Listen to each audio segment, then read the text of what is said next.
My son, Shawn Gilley, was born on February 7th, 1989, 6 weeks before his due date.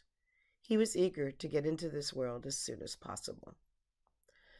From a very early age, it was obvious that Shawn was born with music in his soul.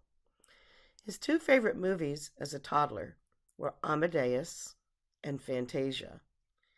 For both, he'd stand in front of the TV conducting the music with his little hands. Mozart and Tom Petty were his first two heroes. One year for Purim, he dressed as Mozart. Another musical idol was David Broza, who later in Shawn's life would become his friend. Much of Shawn's life was spent at Oak Park Temple. He went to Beatrice Glasser Preschool, attended religious school, then became a TA, and then a teacher there.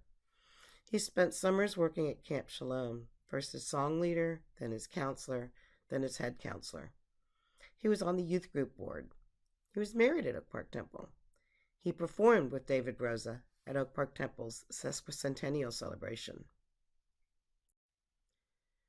Shawn discovered his love of teaching at Oak Park Temple. He came home from a class that he was teaching on a Wednesday night, saying that one of the kids in the class was upset because they'd be out of town the following week when Shawn had planned a Hebrew game for the class. Their disappointment about missing a Hebrew class made Shawn realize how much he loved to be able to inspire and excite others to learn.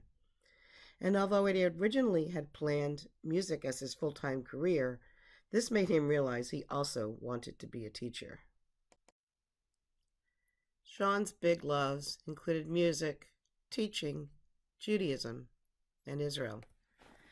He spent a high school semester in Israel, loving every second of the experience. He was also inordinately proud to be able to participate in the Gadna program, a week of military training to prepare young teens for IDF service. There's so much more I could tell you about Shawn.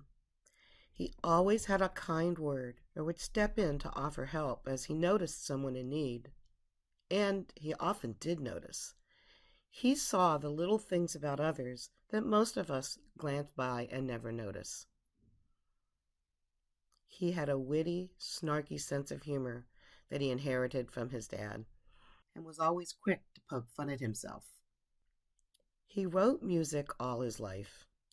In one of his songs, he wrote about music swirling all around. I think, for Shawn, music always was swirling around in his mind. When he picked up a guitar, his fingers skipped over the strings in a way that made it seem like the guitar was just a natural extension of his body. He made it look effortless. Just as he was starting college, he also started having a cluster of medical problems. While his friends traveled to Florida to enjoy spring break, he went to the Mayo Clinic to enjoy a battery of tests. After 4 years of too many doctors and too many tests, he was diagnosed with carcinoid neuroendocrine cancer. Not curable, but treatable, and as far as cancers go, fairly slow growing. What could he possibly do with this devastating news but write about it, both in his blog and through his songs? The recurring themes of these writings were dismay at his condition, but also hope and gratitude for each and every day. He recorded an album, Turning Minutes into Years. He was indeed turning his minutes into years. Psalms 90:12 says, "So teach us to number our days, that we may get a heart of wisdom."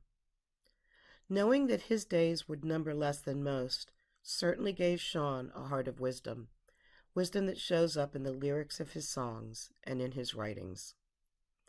In one of those songs, I'm Just Not Ready to Die, Shawn wrote, "And years from now when my name comes up, I hope I'm more than just the guy who died so young, and I pray as time goes on, people continue to sing my songs." Shawn died peacefully in his sleep when he was 32. The music he left behind is definitely part of his legacy, but just a part. At his shiva, the parents of some of the students he had taught in religious school came up to me to say that their kids were at Asrui and couldn't be here, but that they wanted me to know how much Shawn meant to them. These students are also part of his legacy. Shawn would be so incredibly honored to know that his name will now become part of the history of your BBYO chapter.